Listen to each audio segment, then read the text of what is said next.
This evening, first, a massive drug bust on the high seas.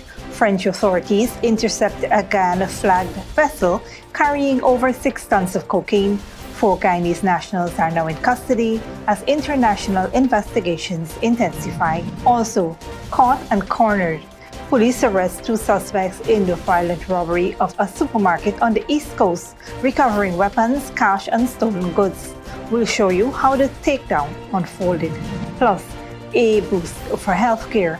President Irfaan Ali unveils a $10,000 universal healthcare voucher program aimed at improving early detection and preventative care for thousands of Guyanese. And gearing up for elections, the PNCR lays out its youth-focused vision at a major conference. Could this shape the battle for young voters ahead of 2025? Finally, blackouts cripple Cuba again, leaving millions in the dark as the island faces yet another wave of electricity shortages. Stay tuned, these stories and more tonight on Headline News Update.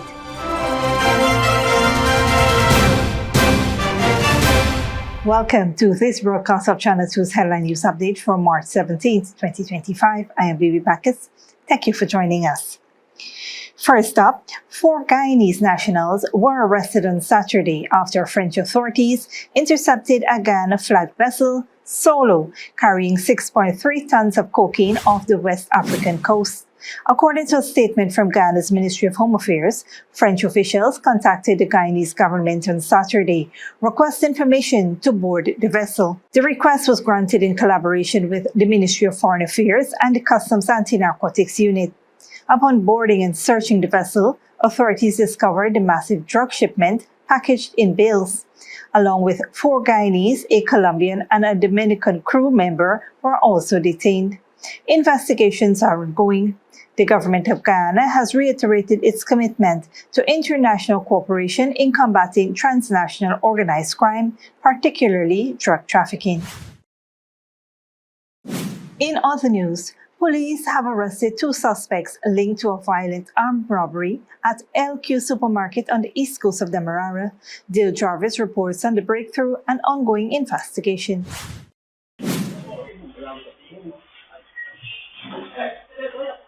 Two suspects linked to an armed robbery at the LQ supermarket at Success on the east coast of Demerara have been arrested following a police operation that also led to the discovery of cache firearms and ammunition. The police, acting on intelligence, conducted a cordon and search operation on March 15th at 2 locations in Pleasance, East Coast, Demerara. At Graham Street, officers apprehended 28-year-old Cleveland Cross, a construction worker, and recovered suspected stolen items including mobile phones, a laptop, clothing, and a ski mask. Cross reportedly admitted to participating in the robbery. Further investigations led officers to Prince William Street, where they arrested a mason, 25-year-old Orrin Smith, and his spouse, Shawana Sobers. Smith was found carrying a black bag containing an unlicensed handgun and ammunition. A subsequent search uncovered a second stolen firearm linked to a previous robbery at She Chinese supermarket in Melanie. Police also recovered $71,420 Guyana dollars, which was suspected to be proceeds from the robbery. Smith admitted ownership of the weapons and cash, while Sobers denied any involvement. The robbery was caught on cameras and showed the armed bandits entering the supermarket, beating and robbing the business owners and customers before fleeing.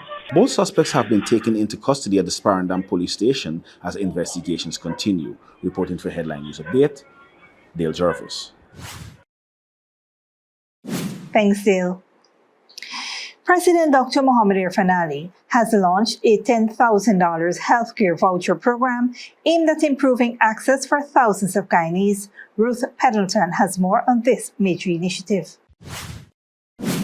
On Saturday, President Irfaan Ali launched the $10,000 healthcare voucher program at the Artichoke Conference Center, Liliendal. The initiative is expected to benefit some 500,000 persons. While delivering the feature address, President Ali said the plan is to build a world-class healthcare system to serve the country and beyond. The vouchers that you see here and the prices on the vouchers, there's an added benefit. All of these prices would have in it inherently a 40 to 70% discount from what they were originally at the private labs and hospitals. The head of state noted that the healthcare system is shifting from treatment-based to preventative-based healthcare with a focus on early detection, vaccination programs, lifestyle changes, and policy interventions. During his remarks at the event, Minister of Health Dr. Frank Anthony added that efforts have begun to integrate artificial intelligence into the healthcare system. We've been working on an app where this AI system that we are developing would be able to read malaria slides. So far, with the test applications that we have run in Region 9, it's about 99% accurate. And we're hoping that once we get in more test results, that what we have developed and pilot here in Guyana, that this now would be used in other parts of the world where there's malaria. So this application can be used to help other countries that are having a malaria problem. We have been seeking out the best partners to make sure that we can bring them in and work so that we can develop our skills. We envisage over the next 5 years that Guyana would be a hub, not just for clinical excellence, but we would also be a hub where people would come here and do manufacturing, whether it's pharmaceuticals, vaccines, or devices. And our legislation that we passed about 2 years ago allow us to do some of the most innovative types of research here in Guyana. So right now, one of the cutting-edge techniques is to use stem cells, and we are prepared, and we have been talking to a number of companies who want to come into Guyana and use those technologies here in Guyana. Tests that can be done with the Universal Healthcare Voucher include kidney, thyroid, and liver function tests, a complete blood count, urine analysis, and prostate antigen tests. The vouchers are available at all community health centers, hospitals, and outreach programs. Reporting for Headline News, I am Ruth Pendleton. Stick around when we return. President Ali assures 2025 elections well within legal deadline, and government to launch national prostate cancer screening program.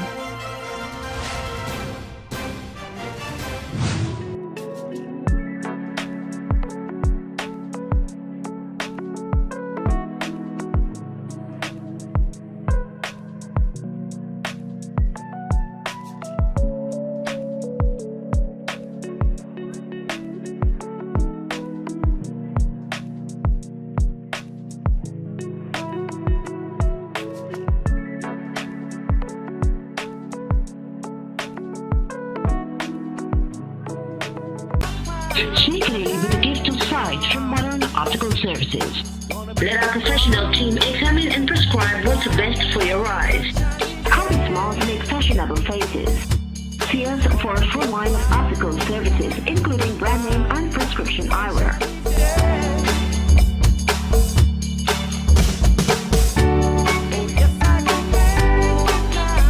Modern Optical Services, 316 Mill Street, Georgetown. Telephone 226-1082. Good girl forget things. What's the problem, Granny? I want money for borrow for those surgery. I was dancing and I fall and fracture my hip. If you need some quick money, you should check Lender's Jewelry and Pawn Shop. Lender's Jewelry and Pawn Shop, Lot 238 South Road Border, Georgetown. Get jewelry made to order in just 72 hours. We also accept vehicles. Lender's, best rates, longest payback period. Boys, I get through. Plus, I could dance again. Lender's Jewelry and Pawn Shop. Furnishing your home or office has never been easier. Here at Kissoon's, our inventory of locally made and imported furniture, offered at amazing prices, will leave you wanting more. From vinyl, floor rugs and carpets, bedroom, dining and living room sets, mattresses, pillows, office desk, chairs and filing cabinets, outdoor benches and tables. We have a piece of furniture for every room imaginable in your home or office. Check out our flagship store at Industrial Site Rijnveld or one of our branches in New Amsterdam, Port Morant, Riverton and Camp Street. Kissoon's Furniture, furnishing homes for over 50 years.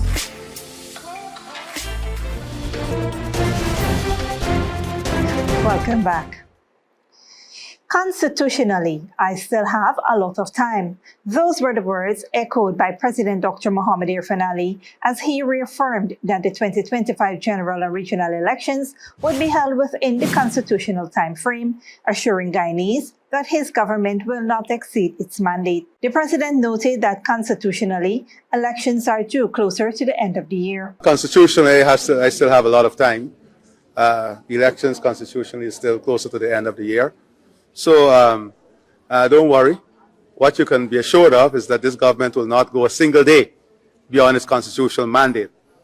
The president made these remarks on Saturday, speaking to reporters on the sidelines of the launch of the universal healthcare vouchers at the Otter Chung Convention Center, referencing the 2020 elections, which faced significant delays under the previous administration. President Ali also expressed confidence in his government's chances of securing a strong victory in 2025 elections, reaffirming the PPPC's administration's commitment to democracy and electoral transparency. The Ghana Elections Commission, GECOM, has been allocated $7.3 billion to facilitate the electoral process, with over $400 million designated for voter education and awareness. Additionally, around 19,000 personnel will be trained to ensure the smooth execution of the elections, which is expected to take place in November. The PNCR is focusing on youth empowerment ahead of the 2025 elections. On Sunday, they held a major conference addressing young professionals. Ruth Pendleton tells us more. As Guyana prepares for the 2025 general and regional elections, the People National Congress Reform, PNCR, reaffirms its dedication to creating a society where the potential of every young person is maximized, ensuring that they have the support, resources, and opportunities to thrive. This was the focal point of the party's Young Professional Conference on Sunday at Congress Place, Sophia, titled Harnessing Young Professionals for Leadership and National Development 2025. The conference served as a key platform for presenting the party's comprehensive plans for the youth of Guyana. It also constituted a platform to consult with the youth and for them to be an integral part of shaping the future of Guyana. The conference listened to a presentation by the leader of the PNCR and opposition, Mr. Aubrey Norton, who discussed the party's vision and policies. Mr. Norton stated that the development of the youth is one of the key priorities of his party and that they will place significant focus on the growth and development of young people across all sectors, including sport, culture, entrepreneurship, and employment opportunities. The event also served as a platform for discussions, allowing young professionals to share their insights, concerns, and recommendations on what is needed to create an environment that supports and facilitates the aspirations of the youth of Guyana. The leader stated that youth involvement is crucial in driving the nation forward and that he was overjoyed to hear directly from his generation of leaders, innovators, and change agents. As the leader stated in his address, youths are often referred to as the future, but I believe and know that young people are both the present and the future leaders of our society. Reporting for Headline News, I am Ruth Pendleton. Thanks, Ruth. The government will soon roll out a national initiative in collaboration with an international partner and the Men on a Mission program to provide prostate cancer screenings nationwide for men aged 45 and older. President Dr. Mohamed Irfaan Ali announced the initiative on Saturday during the launch of the Universal Healthcare Voucher at the Otter Chung Conference Center. Early detection gives you a better chance of having the best result. And we're already working. Spent an entire day with a team at Northwell working on a strategy that will address prostate, breast, and colon cancers. And we're going to map an early detection strategic approach towards national screening and treatment. In 2024, the government conducted over 13,000 prostate-specific antigen, or PSA, blood tests nationwide, revealing that over 2,600 men had elevated PSA levels. From those, 536 biopsies were performed, leading to the detection of 126 new prostate cancer cases. Additionally, President Ali highlighted that nearly 10,000 women have benefited from free cervical cancer screenings. That we can really reduce deaths because early detection is the key. And breast cancer, early detection key. Cervical cancer, that these are the three top ones here in Guyana. And all three of them, we can reduce death in an extraordinary way with data, early detection, and early treatment. The president said the government is also investing significantly in advanced medical technology and equipment for cancer treatment while encouraging private sector participation in healthcare improvements. We have seen massive investment from the private sector in healthcare, in improving their level of service and enhancing the environment in which they're delivering healthcare. And we are continuing to facilitate that investment so that our health ecosystem, public and private, can work seamlessly in delivering the best healthcare to our people. Beyond local benefits, he noted that Guyana's healthcare system is being positioned to serve the wider Caribbean region. Our healthcare system is meant to support healthcare within the region, but importantly, to deliver global health services here in Guyana. And that is why international connectivity and connection and partnership is so critical. Because we see Guyana as an attractive destination for global healthcare services. And that is what we are building for, a global market here in Guyana. The Ministry of Health continues strengthening partnerships with major global health institutions to enhance healthcare delivery. The president said that comes through hard work, leadership, strategic foreign policy, and maximum and optimal utilization of time when the government goes to international forums, including meetings.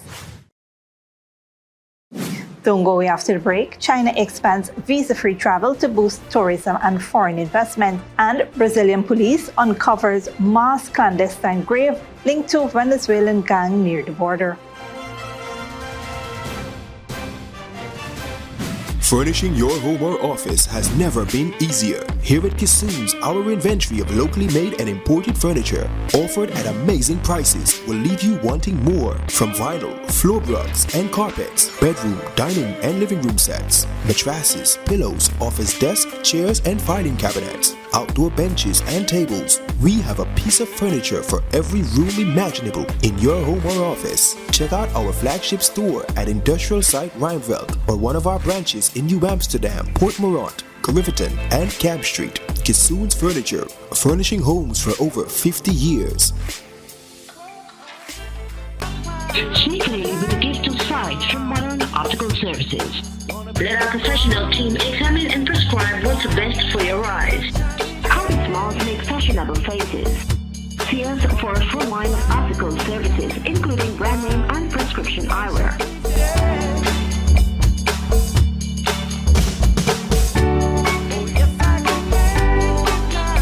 Modern Optical Services, 316 Middle Street, Georgetown. Telephone 226-1082. Good girl forget things.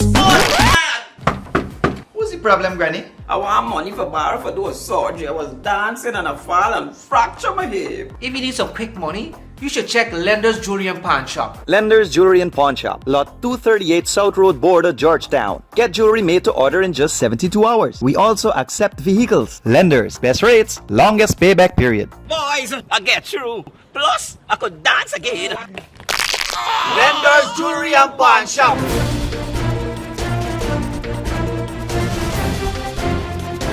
Welcome back. Now we take a look at what's happening in the region and around the world. In the Caribbean, Stuart Young has officially been sworn in as Trinidad and Tobago's 8th Prime Minister, succeeding Dr. Keith Rowley, who stepped down after 2 terms. The swearing-in ceremony occurred at the office of the President in St. Anne's. Camille Robertson-Regis was also appointed as the new Attorney General and Minister of Legal Affairs, replacing Reginald Armour, who resigned to accept a post with the Eastern Caribbean Supreme Court in St. Lucia. Meanwhile, another power outage in Cuba has left millions without electricity. It's the latest in a string of blackouts in recent months. Last year, the island of nearly 10 million suffered 3 nationwide blackouts, 2 of them lasting several days. Al Jazeera's Ed Agustin reports.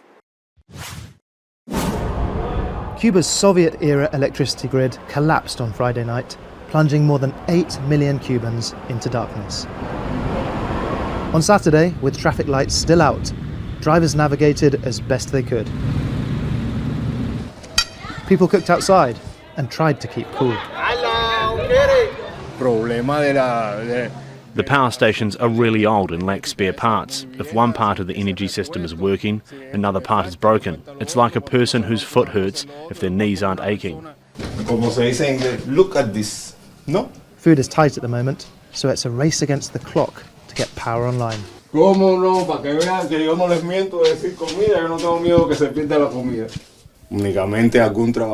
Nobody knows when the light's going to come back, and if they get the system back on, it could collapse 10 minutes later. The last time the national grid collapsed was October. Authorities couldn't get the grid up and running until 4 days later. Hospital generators are being filled up, but petrol is scarce. People look for places to charge up in residential areas. Most are calm, but some are distraught. I couldn't sleep last night because of the heat. My daughter was crying. I was with her until 3 a.m. last night in the street, trying to walk around where it was cooler to put her to sleep. We can't put the water motor on because there's no electricity, so we don't have any water. US maximum pressure sanctions on Cuba have been in place ever since the first Trump administration. They starve the island of the hard currency it needs to maintain its decrepit infrastructure. In January, the outgoing Biden administration agreed to loosen sanctions on the island. In exchange, the Communist Party released more than 500 prisoners, many jailed for protesting. But the new US administration has torn that deal to pieces.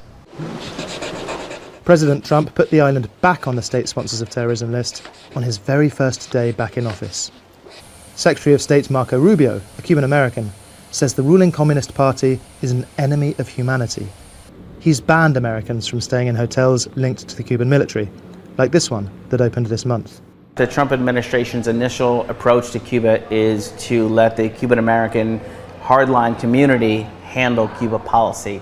And this is significantly different than how the United States approaches other countries. You don't see Russian Americans handling the war in Ukraine. You don't see Chinese Americans handling trade policy towards Beijing. It's only Cuba that has this unique approach. Power started flickering back in some parts of the country on Saturday evening. But most of the country has been living with daily power outages for 5 years now. And islanders are braced for many more to come. Ed Agustin, Al Jazeera, Havana. Brazilian police in the northern state of Roraima found a clandestine cemetery with bodies of Venezuelan migrants linked to the trendy Aragua gang. Authorities say the group is expanding in Brazil using Venezuelan migration to establish operations. Al Jazeera's Teresa Bo reports from Boa Vista, Brazil. An unusual discovery in Boa Vista, the capital of Brazil's northernmost Roraima state. The police takes us to a location they refer to as a clandestine cemetery because of the bodies that have been found buried here 2 months ago. The remains belong to Venezuelan migrants. Police say it's proof the Venezuelan criminal group Tren de Aragua is expanding operations in Brazil. In Roraima, they used Venezuelan immigration to install themselves here. The killings are the result of a war between gangs, but we are still trying to find out exactly what's going on. The Tren de Aragua group was formed in a prison in Venezuela. Its members are allegedly involved in drug trafficking, illegal gold mining, and other criminal activities. It has a presence in countries like Peru, Chile, and even the United States. US President Donald Trump has declared the group a terrorist organization alongside the Mexican drug cartels.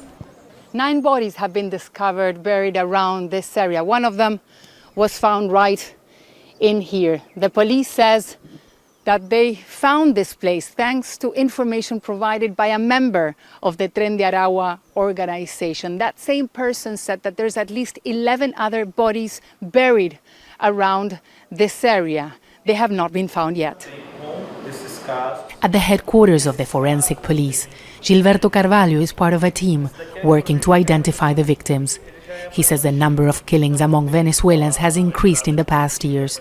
This shows that the person was beaten several times on the head. And here, in the femurs, you can see sharp cuts as if they were trying to dismember this person. Millions of Venezuelans have left their country since the peak of the economic crisis in 2017. Criminal gangs like the Tren de Aragua have taken advantage of their plight. It's very difficult to obtain information from Venezuela on who is involved, but there is no exchange of information, and that is a problem. Authorities say only a small number of Venezuelans are involved in crimes. Hundreds of thousands of them are just victims of a humanitarian crisis. And the recent discovery of bodies has only shed light on the violence they're exposed to while making the desperate journey away from home. Teresa Bo, Al Jazeera, Boa Vista, Brazil. Finally, China has announced new policies to attract more international businesses and travelers to the country. Foreign investment fell by more than 27% in the past year. The government aims to reverse this. Al Jazeera's Katrina Yu reports. This is for you. Oh my God. In a part of old Beijing, American tourists are enjoying traditional Chinese food on a breakfast tour of the city. This is our next one. They're taking advantage of a new policy that allows US visitors transiting through the capital to stay visa-free for up to 10 days. The number of foreign visitors to China plummeted during the COVID-19 pandemic, and the government wants them back. This is our next one. We are seeing some increase because people are taking advantage of that policy. So it's definitely making travel much more easier. China is also offering 30-day visa-free entry to travelers from several European and Asian countries, including Germany and South Korea. Beijing is eager to attract not only tourists but entrepreneurs and foreign investment. The message is clear. China is open for business. In the past year, foreign direct investment declined by almost 30%. Investors deterred by harsh COVID-19 restrictions, as well as slowing economic growth and a national security campaign. A number of multinational companies scaled back China-based operations. Officials say reversing the trend is a priority. If foreign investors seize favourable opportunities and invest strategically in China long term, they will share in new business opportunities generated by China's expanding market. The government has opened up more industries for foreign investment, including education and medical care, and eased financial restrictions. But new tariffs imposed by the Trump administration pose a challenge. Businesses, for that reason, are just worried about their own sector. There are things that will come out of left centre. So many companies that are waiting to come into China are going to be a little more cautious. For tourists, at least, travelling to China is easier. 65 million visitors arrived in 2024, an increase of 80% on the year before, but still well short of a peak in 2019. But tour organisers say the trend is positive, a taste, they hope, of more to come. Katrina Yu, Al Jazeera, Beijing. This brings us to the end of our regional and global news coverage. Up next is the 3-day weather forecast.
And that's it to be 2 Headline News for this Monday evening. As we take our leave, we invite you to follow us on Facebook and YouTube. You can tune in tomorrow at 6:30 a.m. for a rebroadcast and at 7 p.m. for more news. Until then, please take care of yourself and each other.